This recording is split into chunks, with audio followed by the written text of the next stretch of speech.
Are guns the factor in the hunting of our kids? Of course they were. What you're asking about is the assault weapons ban. Yes, sir. So let me be honest with you about that one. If I believed that that law would have prevented this from happening, I would support it. But I want to explain to you why it would not. Senator Rubio, my daughter, running down the hallway at Marjorie Stoneman Douglas, was shot in the back with an assault weapon. The weapon of choice. Yes, sir. Okay? It is too easy to get. It is a weapon of war. The fact that you can't stand with everybody in this building and say that, I'm sorry. Sir, I do believe what you're saying is true.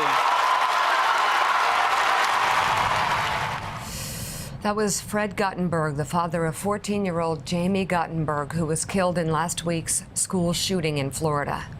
It's the top of the hour here on Morning Joe.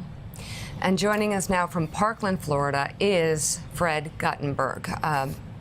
Fred. I don't know how you're doing this, but we thank you. Good morning. Good morning. For those out there who still don't get it, who still don't think that change needs to happen immediately, can you please describe what it's like in your house right now? My house is broken, and honestly, I don't know how we fix it. My daughter, and anyone who knew her will tell you this, was the energy everywhere she went. She created the laughter in our house. She was silly with us. She was silly with her friends. She was someone who brought buzz where she went, and she was tough. My house, I mean, and honestly, Meek and Joe, Morning Joe was ritual in my house. And in the mornings, my kids knew when you guys were on. They knew when one of you was absent. My daughter is no longer walking in and asking me, you know, what are they talking about today? My house is forever changed. And because she got hunted at school. These kids, and I'm standing here at a park with this amazing memorial that this community put together. They got hunted. I don't want to hear people talk about, oh, they got shot. They got hunted with the only weapon that could do it. You can't drive a car through school hallways, can't be a weapon of choice. A knife, I can assure you, my daughter was the toughest person I knew. She would have ran from that and won. I'm aware of the video in the hallways at this school. They've seen what happened to my daughter. Running down the hall, running for her life. My daughter knew what was about to happen. And she took a shot through the back, single shot, severing her spinal cord. Done, dead. I'm shook to my core. I can't bring her back, but these amazing kids in this amazing community, I can only say people messed with the wrong people. We're not letting this go. Our children need to be able to go to school. All I did on Valentine's Day, a day of love, my wife's favorite holiday, all that I did is I sent my kid to school. She doesn't come home to us. My son, he lost his sister. The first night, he came down crying. He's an only brother now. It's unacceptable. This can't happen to another family. And I apologize if I'm rambling, but it's just been that kind of a week. No, you're not rambling. You're not, Fred. You know, I can't tell you, looking at the pictures and hearing you talking about your daughter, how closely that hits home to me, because my daughter's the same age. I can't imagine what you're going through. We sit and talk all the time about her future and what she's going to do. And I just want you, just for a minute, or as long as you want to take, tell us about Jaime. Tell us what she wanted to do with her life. Tell us what motivated her, and tell us what you and your wife saw in her that everybody watching this show and in this country needs to know. We lost as a country. Florida lost as a state. And you lost as a father. Well, my daughter, number one, she was a great daughter and a great sister. She was tough as nails. My daughter is standing on my shoulder, pushing me forward through this, because in my home, the philosophy was, you always do what's right, no matter how hard it is. But my daughter was tough, but she was also fun. She made people laugh. Her craziness, sometimes she made them cry too. But everywhere she went, people knew her and loved being with her because she was the life of the party. She was the energy in the room. My daughter, she was only 14. She was a baby. You know, when she was born, my son, when he was born, he was a relatively, he was quiet when he was born, and he's always been kind of chill. My daughter came out screaming. 20 minutes, 30 minutes, an hour later, she was still screaming. And I looked at my wife and I said, this one's not like the other one.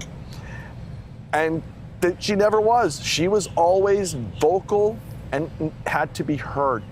But at this age of 14, she knew what she wanted out of her life. She loved her dance community, and dance was always going to be a part of her life. But she also was tough and stood up for kids who others bullied. She was part of the Best Buddies program. She was part of something called the Friendship Initiative, which is a program down here that works with kids who have special needs. And she volunteered her spare moments doing that. My daughter, when she grew up, knew she wanted to be married and have a kid by 25. She knew she wanted to be a physical therapist working for a local place down here called the Paley Institute, which is for kids with limb deformities. This world lost my kid who had her life figured out at 14, who had such a strong head on her shoulders that nothing could take that away until something did. Yeah. My daughter is lost. This community has lost 16 other amazing people because they were hunted at school. Fred, we were all riveted by what happened last night. What would you like Marco Rubio,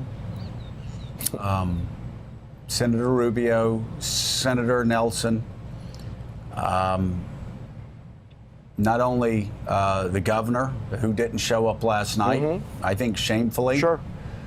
But of course, the state of Florida is going to be electing another governor this year. Yep. What do you need them to do so when you look back, you can say that along with the parents who lost their children at Sandy Hook, along with those that lost their loved ones in Orlando, that you can say, there's a hole in my heart that will never be filled, but she didn't die in vain? What do you need? You know, and I'm glad you asked that question, because from I guess a policy standpoint, people have been sending me things all week to read and look at, and I've just refused to look at any of it. I'm going on adrenaline here, but here is what I need. I said last night to Senator Rubio, I'm just a brutally honest person, for better or for worse. And the truth is, if they stand with us and do the right thing, I'm going to throw my arms around him and tell him I love him, and I'll do it to all the others as well. I need them to be honest. I need them to say the truth, which is these kids, these teachers, they were killed by a weapon of war in their school. These weapons of war need to be removed from the streets, okay? My heart is big because of friends of mine who have been lifelong NRA members who are sending me pictures of their cut-up NRA cards, and it needs to start there. These politicians need to stop doing the wrong thing because of money that they are receiving from that group. Some people stand with the NRA, I stand with MSD, which is Marjorie Stoneman Douglas. We need to take these weapons out of the hands of anyone, and we certainly need to deal with the mental health issues that are part of this whole process. But the problem is, there's only one weapon that can cause this kind of destruction in a school that is supposed to be secure, which gets to the next thing we need to do. We need to make schools more secure. It just shouldn't be that easy to get onto a school property. It shouldn't be this easy to keep on doing this. We need to have funding for more security in the schools. What we do not need, and I will tell you, I heard the little sit down yesterday at the Oval Office, and I went out last night enraged. We do not need to start throwing more guns in the hands of teachers and students at school. Knowing what took place better than everyone who might have some opinions on this, or most people, it was pandemonium. People were running all over the place. You cannot have shootouts in the hallways of a school. You can't. It doesn't save lives. It will lead to the loss of additional lives. We need to have more security. We need to have more protection around the schools. We need to make it impossible for people to get those guns. You know, you go to the pharmacy to pick up a prescription. In many cases, it's going to be harder than it was for this person to get the gun that was used to hunt these people. I don't understand how someone can agree with me that's a problem. We've been trying to talk about it here on the set, but it might be better coming from you. But when someone from the NRA or a member of the NRA says that assault weapons are their God-given right, it's the right to bear arms, what do you say? My daughter had rights, more than just the Second Amendment. They've all been terminated. Okay, that's what I say. I'm a believer in the Second Amendment. Assault weapons are simply allowed through a bastardized interpretation of what the Second Amendment is, okay? And I say we need to be real, we need to be realistic. I wanted my kid to live out all of her rights. I sent my son out to go shooting with his grandfather about a month ago. I have no issue with any of that, but we shouldn't put in place a process that makes it so easy through some bastardized interpretation to get these weapons. I'm sorry, to the core of my being, I just can't agree. Let me ask you about also law enforcement. I apologize for my language. I'm sorry. No, your language is certainly fine, and we all understand it. Let me ask you about law enforcement as well. The president talked about enhanced background checks. Marco Rubio brought that up last night. That is a change, even after Las Vegas, even after Newtown, even after everything else. Absolutely. But what about law enforcement? What about, we've heard about the FBI missing, and you talked about this last night, missing a warning, but also you had local law enforcement officers being called to the shooter's house something like 30, 35 times over the past couple of years, and somehow the guy still able. First of all, they don't move on him. Secondly, I guess we need to, for people from Florida like you and me, we understand about the Baker Act. We need to toughen up the Baker Act to keep guns away from people that are mentally ill. But what do we do on background checks? What do you think about the fact that law enforcement officers were warned all of these times, and this guy troubled teenager, could still walk into a store and get an AR-15? I'm glad you asked that. And first things first, law enforcement in the past week, from the day of the shooting, and even knowing many members of local law enforcement, I just want to, on TV, wrap my arms around you all and give you a big hug. They have given me strength. They have been unbelievable. They have been everywhere. They have done everything that they can do. They have been the backbone of our community for the past week, and I am thankful for them. As for what happened prior to the shooting, I actually think we need to look at the laws that make it very difficult for law enforcement to go out on these tips and not be able to do anything about it because they were following the law. Okay? So I don't blame law enforcement for it. I say I blame the laws we have in place, and we need to immediately do something about that. As for the FBI, the morning that I was planning my daughter's funeral, I was sitting with the funeral director when I got a call from the FBI telling me that it was about to be public about their mistake. And had proper protocol been followed, this person would have been apprehended by them in January if I understood their mistake correctly, because I was in a pretty confused place at the time. If I understood that correctly, somebody needs to be fired. Or maybe we need to look at the process that led to the breakdown and close that hole immediately. Because if in fact that is correct, that this person should have been apprehended back in January and this could have been avoided, I hope somebody is deeply digging into what took place in that breakdown and fixing it, because we can't have this again. Fred, you say you're running on adrenaline and your voice on this is crystal clear. I'm wondering how your wife, Jen, is doing. How is she going to get through this? We start our day at the cemetery. That's what we do now. My wife lost her baby on her favorite holiday of the year, okay? My wife will get through this because we're a strong family. My son will get through this. But my wife is heartbroken. We cry a lot.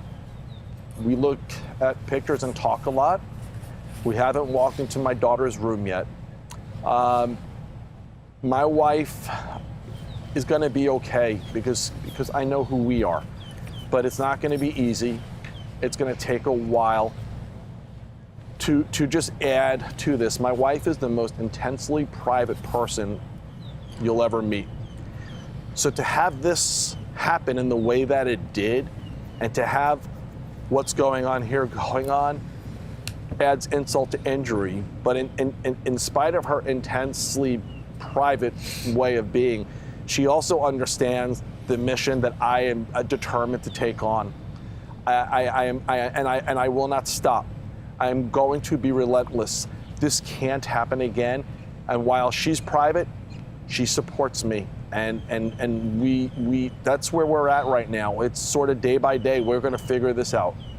You know, Fred, I'm looking behind you at that memorial, and it reminds me of what I saw Sandy Hook over 5 years ago. I would go up there very early in the morning, but before anybody was up, actually, and I kept going up there, and I took a picture of 20 roses that were frozen in late December, and I've kept it on my wall for 5 years, thinking that somehow, some way, we had to stop this from happening again. That was over 5 years ago.